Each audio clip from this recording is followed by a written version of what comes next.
Hey guys, how are you doing? It's Strategistmaster, coming at you with a long video because I've got a lot of things on my mind, and I want ample time and opportunity to voice my opinions and feelings about a lot of these topics at hand. Because a lot of the times when I record my videos, I always have these nagging feelings at the end. Like, at the end of a conversation, you turn around and leave, and then the thought occurs to you that you wanted to say, like, another thing or two, but the conversation's already ended and you can't start it right back up again, right? That's kind of what I have. I get that nagging feeling after I finish recording a video, but I'm not going to, like, go ahead and delete the entire audio file and try again. That's nonsensical. So, I got a bunch of arena duels and arena assault footage here, primarily because in my last live stream I did arena assault, and I completely and utterly did myself a disservice by showing off my incredible lack of attention to detail. So I ended up going into Arena and Arena Assault and ended up actually winning every game on my first try. Definitely going to show that I have a difficult time focusing on the gameplay when I'm also trying to be entertaining during a live stream. So I'm very happy to be able to show off what my true potential lies in this gameplay here. Surely you've noticed by now that I've replaced Micaiah on my team with Robin, who is actually using the Blessed Bouquet. And I just kind of wanted to show it off a bit, because I think the Cupid's Arrow and the Blessed Bouquet are probably one of the most criminally underrated weapons out there, due to the fact that it increases bulk stats by 5 upon activation, essentially. But in doing so, it really can make a huge, absolutely huge difference in the middle of combat, like against Ike versus Myrrh here, because normally Ike has low resistance and actually would struggle against a green dragon the way it is. It goes to show the level of depth and strategic value a lot of weapons can possibly have in this game.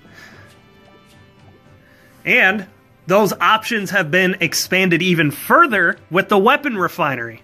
So the really cool thing, I think, about commentary on YouTube, for the most part, and I'm kind of aiming this generally in the direction of Fire Emblem Heroes, but the thing I find most entertaining, actually, is opinions of other people.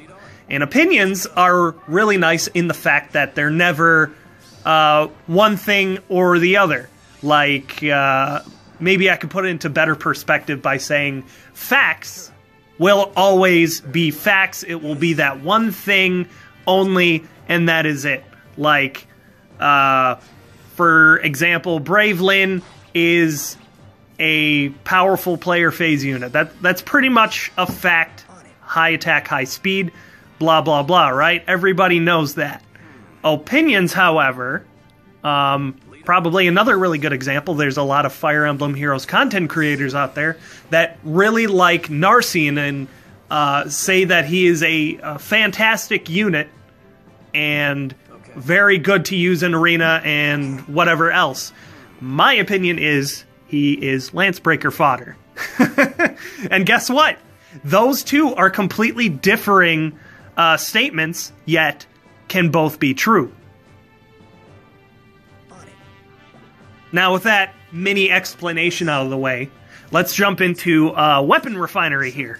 Hinoka, my best girl from Fates, ended up getting her very own weapon, which I was actually surprised it wasn't going to be more defensive in nature, because in Birthright, when you get Hinoka, she comes with the Guard Naginata, I believe, and that increases her defense and resistance substantially, especially for the early part of the game. She ends up becoming your tank for the most part, or whoever you decide to give that weapon to. But instead, Fire Emblem Heroes actually went in the completely opposite direction and gave her a boost in attack and speed when she's within range of infantry and flying allies.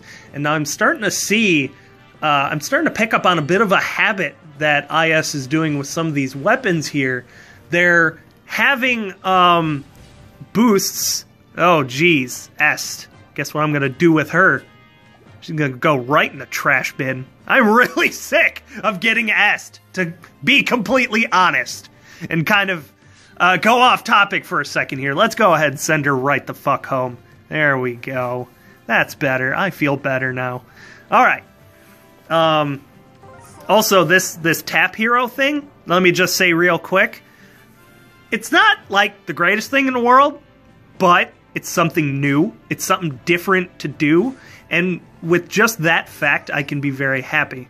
I've played it a bit so far. And if you haven't beaten everything already, I highly recommend you play it on hard. Because that's when this tap dungeon thing actually got somewhat entertaining. Kind of like if you were to play Guitar Hero, it's not very fun when you're playing on like easy or medium. But once you get to the hard or expert difficulties, it's actually a lot more fun because you really feel like you're playing a part of the music. And that's what the higher difficulty is in Tap Dungeon here. I went for green on this banner in the hopes I get like literally anything. And guess what I got? Literally anything. I don't really care. I'm so over summoning right now, for obvious reasons. Okay, back to Weapon Refinery. Hinoka. I actually gave her the Carrot Lance a while back, which was really fun. Yeah, Carrot Lance. It allowed me to run Fury Breaker without being too terribly inefficient. Because she'll only lose 2 HP at the end of a combat because of the Carrot Lance. And Hinoka has been having to run Swordbreaker because of the ridiculous power that speedy sword units have been wielding lately. Raven got Basilicos, which actually did end up becoming what I thought it was going to be, but in a little bit of a roundabout way. Basilicos, from its game of origin, was actually a 22 Might Axe, and I believe the most powerful in the game? Question mark? Even more powerful than Armads, I think? So, Basilicos ends up becoming a 16 Might weapon, which upon refine, you could attach life and death to said weapon, essentially making it a 21 Might weapon. You know, in a roundabout way. So I think with Basilicos, they really hit the nail on the head with that one. And Raven is absolutely and utterly uncontested for the crown of best player phase axe unit now. Legion can't even compare. Which is sort of sad, I guess. I always wanted to use Legion, but he was just barely outclassed by Raven before this Weapon Refinery. All the Weapon Refines seem really cool, especially Felicia's plate. Wow. Kind of gave her, like, the breath ability amongst a couple other things, which was pretty cool. I don't have a 5-star Felicia, so I didn't pay too much attention to that. The Falchion Refines were really cool, especially Masked Marth, Lucina, Crom. I think Masked Marth and Lucina potentially get the most out of it, being able to utilize the speed stat better than Crom can. And I definitely intend on refining my Masked Marth's Falchion, because essentially that is Spectrum Bond, because of the boost to all stats, which is fantastic. I've very much look forward to refining that weapon to the special skill. And then actual Marth, he ends up becoming a Spur buff bot, which is kind of funny, because Erica... I think you guys already know where I'm going with this. Oh, poor Erica. Oh my god. Like, outclassed by Lucina, outclassed by her brother and now outclassed by Marth? Man, really sucks to suck, I guess. There really isn't much I can say about her anymore. I just she got left out again. Oh well. I think the only weapon refine I'm semi-miffed about, only because it wasn't anything close to what I thought it would be, is Zephiel's refine.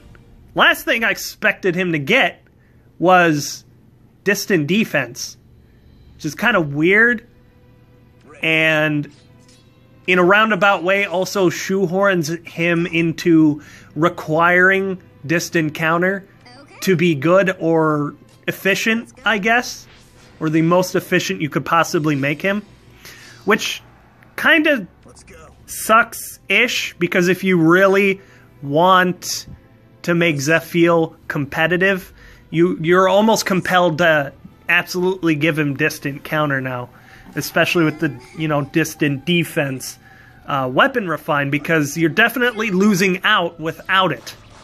Let's go. I guessed that Zephiel's weapon would be a refine along the same tone as Sonicy's weapon, where in Zephiel's case, I speculated that he would get attack and defense bond 3 when within 2 spaces of a dragon ally, which would have been a fantastic reference to his game of origin in which he wants dragons to rule the world. But instead, we get a very, very, very, very slight nod in the slight general direction of the game, in which his weapon debuff no longer affects dragons. Oh, thanks. Cool. In the midst of Dragon Emblem, thanks a lot. Yeah, no, cool, really, awesome. So, of course, I don't have any distant counter fodder to give Zephiel, so he's gonna go straight back in the barracks. I'm probably gonna have to consider giving Fire Boost, Infantry Pulse, Lilith Floaty to somebody else. I think Zephiel's solidly off the docket. That's just my opinion. He seems totally useful, but I don't have the resources to utilize Zephiel.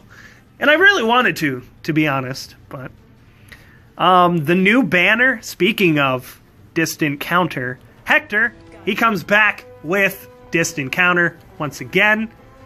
To be honest, are we really surprised? No, not really. What is surprising, however, is the Berserk Armads. Like, holy naga. Wow, that is a lot of abilities. That is the Slayer effect, essentially Quicken Pulse. That is the Wodao effect. There's Wrath in there, too. So, yeah, how many abilities you gonna put on that fucking weapon, huh? Power creep much? Fucking shit, man.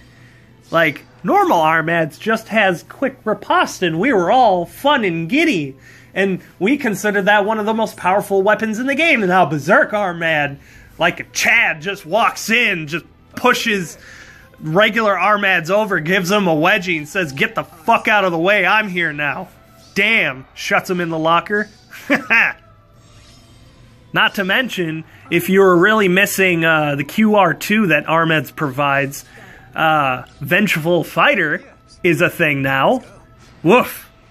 And since we're on the topic of Hector, since we have new DC fodder, that means there's no need to vote for him in Hero Rising, right? Right? Right? Please? Vote for Ike. Due to the fact I have experienced the tragedy of not getting my favorite character on the legendary banner recently, I will most definitely not be trying to get any units from this new seasonal banner, unfortunately. So I'll just touch on the other units better. If you want more in-depth factual information, better opinions, builds, etc., you know exactly what other YouTubers are out there that's offering that kind of content. Like Lilina, Lynn, Roy. I do find it interesting that none of them are infantry units. Lilina being a cavalry unit, and Roy also being a cavalry unit. And the fact that Roy is completely a mirror to Brave Lynn, in the fact that he appears to be much more enemy phase oriented, due to the fact that he's very slow and has very high stats in defense and resistance. But due to his high attack, he can still be somewhat player phase by giving him a brave bow. However, if I were to use him, I would probably use him with quick riposte and probably guard bow. And maybe some distant defense in there somewhere. Roy's stats might look underwhelming at first, but in my opinion, he actually looks incredibly useful and could even be a valid candidate for close counter, even. It's kind of slow, pretty tanky, has good attack. If you get him, if I were you, I wouldn't fret about it too much, because he seems pretty good. I would definitely use him, or at least try, really. To touch on Lynn a little bit, it's kind of interesting. She's also somehow an armored unit, which is very weird, especially in the fact that she's very clearly not armored. What, maybe the dress is really heavy? Question mark? But we're by this by now. Winter Tharja was the thing. And speaking of Winter Tharja, Lynn has some pretty good bulk stats. She's extremely speedy, but her attack will need some managing a bit. What's next? So she kind of reminds me of Tharja, except speedy. So just imagine that. I almost kind of feel like that maybe Lynn could be stronger than Winter Tharja. Yes. Understood. Still kind of feels like that they're spamming like armor units at us a little bit, even though they just, you know, came out with what, Halloween and Winter, and they had a whole bunch of stellar armor units on them and whatnot, especially Halloween Henry. Especially Halloween Henry. Oh. But yeah, in summary, seems like a nice banner, but my heart belongs to another. Ah, forlorn love. More like unrequited. Write a book about that, Stephanie Meyer. As far as my orbs are concerned, long story short, I'm saving for the legendary banner that Ike will be on at the end of the month. Or, if Ike wins Hero Rising, which I'm really hoping for. I'm not calling it a done deal right now, even though Fire Emblem Heroes Twitter said he was in the lead. What's next? Nothing is ever really a sure thing. For the most part, I'm usually 99% or otherwise. It's very rare when I'm 100% on something. So yeah, I'll be saving for that Ike banner. Or if Ike wins Hero Rising, or Forever, whichever comes first. I might even save until, like, a legitimate hero pool fix. Like, if Ike wins Hero Rising, and I have actually no reason to really spend orbs on a banner, I might just completely stockpile them and just wait for a legitimate hero pool fix. So that way it's insanely more value to summon from that point onward. If that makes any sense. Like, I always kind of had a goal to get more orbs than can be read on the counter, because the max is 999. But you can go over that, it just won't display over that. I think Metakite has done that once. So I saw her do that, and I kind of wanted to do it as well. And I might as well now, since I really don't feel like summoning fucking ever again. Other than that, though, everything else the anniversary update came out with was actually pretty stellar. The daily rotational maps are okay. Like, the themed ones, they're just kind of repeats of some of the story missions, which is kind of disappointing. They got cool little looking banners, and they're level 10 and 15 versions of these maps. So it's really just an auto battle walk in the park, really. So it's just like, oh hey, this is the thing. Auto battle, I win, cool, yay. But no, it's fine. I understand that there's like new players to the game. This will be like cool for them or whatever. And then like the training missions, that's actually pretty cool. And the daily rotation of grand hero battles, which is pretty neat, but they're probably gonna become kind of stale, kind of like the normal hero battles are and how they rotate and whatnot. But the Grand Hero Battle Elite quests is definitely a huge help to that mundanity, I guess. Once those quests are fulfilled, you won't really need to ever play those particular Grand Hero battles again unless, you know, you get a wild hair. All in all, it's a solid step in the right direction.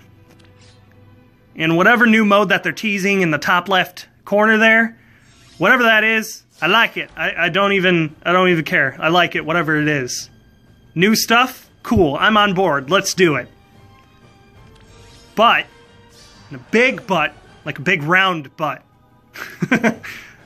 my biggest caveat is Fire Emblem Heroes needs more tangible multiplayer.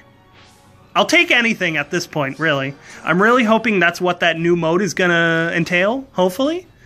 Otherwise, you know, I would even take a revamp of the friends list system. Be able to skirmish with one of your friends' arena teams just by going into the friends list and clicking his lead character or something.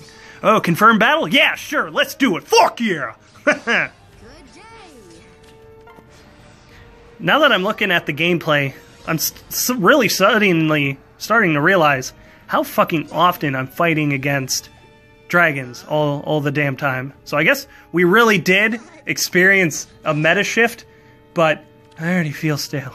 Shit. as I damn near legitimately and utterly just use Henry by his fucking self to annihilate the entire enemy team. He who is without sin may cast the first Henry. I kind of wanted to use that team that you saw briefly called Strat's Angels, but I didn't think that Tharjo would be able to compete with those green dragons and their distant counters. She probably would have died because, you know, that Breath Refine hitting the weakest bulk stat, which really hurts to be honest. I'm really looking forward to refining a lot of these weapons. It's unfortunate that the majority of weapons that I want to refine all cost do. Kind of unfortunate. But I guess we just gotta pick up the small, delicious scraps of meat IS is willing to give us. Oh! Crash, you finally made your Tiki plus 10. Hey, look at that. Let's see what kind of skills you spammed on her. Wow. Why'd you... Defense. Okay, distant counter, vantage, swordbreaker, threat and res. Well, in this new meta that we're starting to have here, you'd probably be better off putting that swordbreaker back on because of the falchion buffs. That might be a good idea. Alright, hope you guys liked the video. I rambled on forever, but that was the point. See you guys!